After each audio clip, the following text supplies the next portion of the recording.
Welcome to the Haunted Hour. Today's story takes us back to my rough childhood. We were desperate.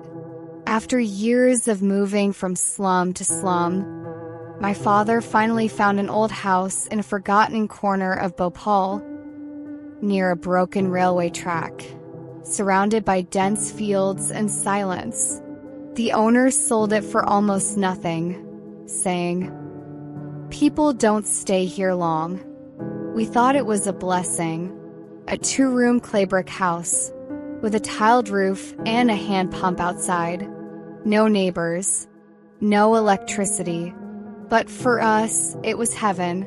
My mother wept with joy while we cleaned the cobwebs. But I felt something strange from the start, like the air itself was watching us. The moment we entered, the wind stopped. Even the birds were silent.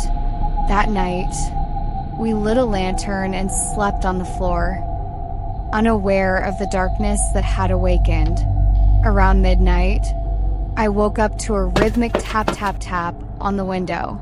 Thinking it was a tree branch, I went out with a matchstick to look. But there's no tree, only fields. The tapping stopped as I stepped outside, and everything around me froze, even the crickets. Then I noticed something horrifying. Bare footprints in the mud, leading to our wall. Not ours. Too wide, too long. I followed them, and they stopped right under my window, facing inward, as if someone had been watching me sleep. My stomach twisted. I ran back in and bolted the door, not telling anyone. Maybe I was imagining things, but the house wasn't quiet anymore. I could hear breathing inside the walls. My little sister, Mira, was the first to change. She began talking to someone invisible. At first, we thought it was just a child's game, until she whispered, "He says he used to live here." We asked who he was, but she only stared at the dark corner of the room and smiled. She began drawing strange things on the wall, symbols none of us recognized.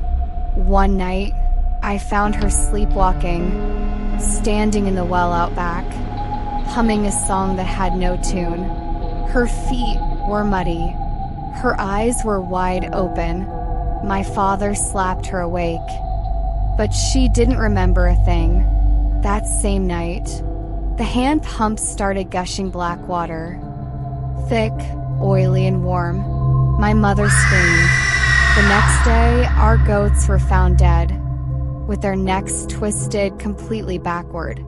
We tried leaving, packed everything in a rush, but when we stepped outside, our belongings were already back inside the house.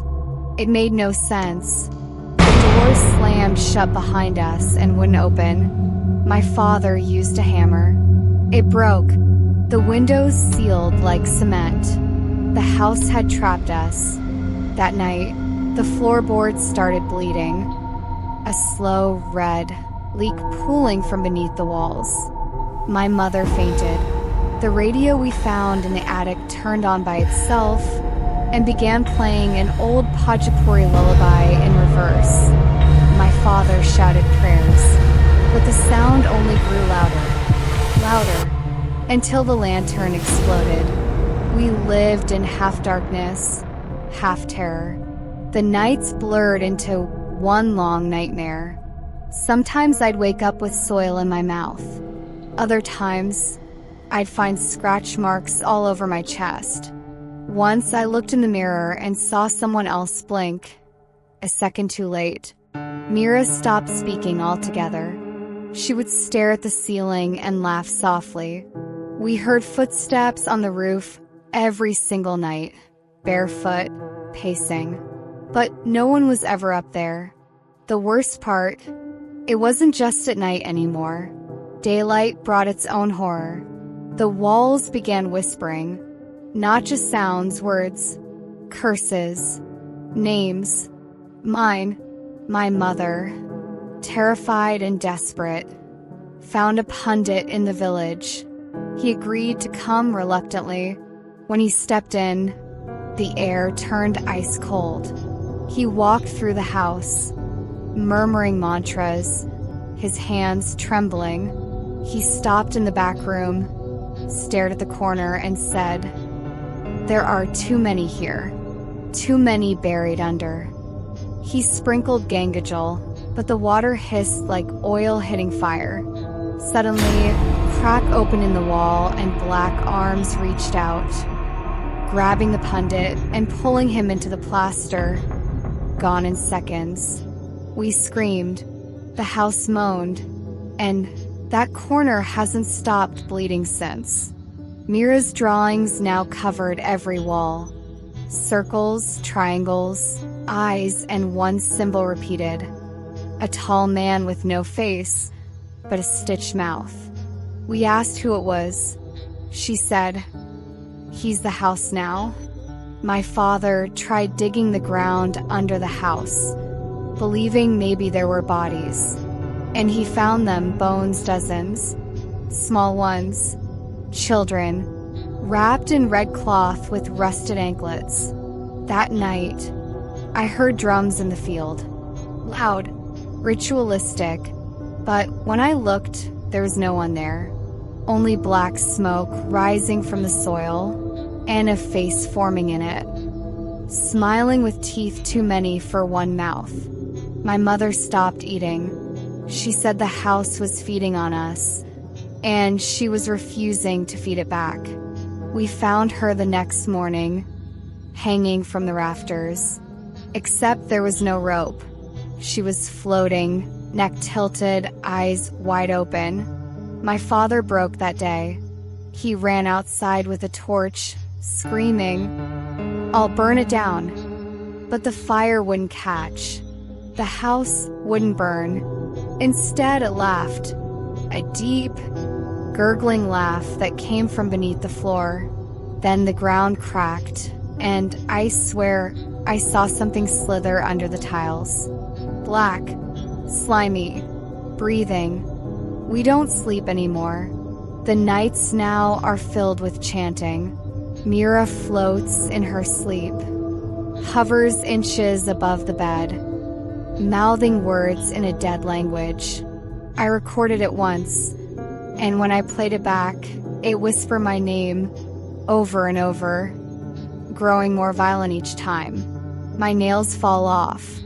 My skin peels. My father now scratches at the walls all day, saying, "They're almost done carving me out." I hear bells sometimes, even when there's no wind. And every night at exactly 3:07 a.m., the door creaks open on its own, and something stands there, watching, waiting. Now, I understand the house doesn't haunt. It consumes. It learns you, becomes you. You don't leave. You become part of it. The stitch-mouthed man appears more now, in reflections, puddles behind Mira's eyes. He shows me things that haven't happened yet, things that feel like memories from a life that was never mine. The house wants stories. It makes you live them, suffer them, repeat them. It's a cycle. We are not the first. We won't be the last. You think I'm still human? I'm not sure anymore. Sometimes I dream of mud and blood and walls whispering welcome back. Today, I found a letter in the kitchen. Old, blood-stained, written in charcoal. It said, "If you're reading this, it's too late. Bury your name. Forget your past.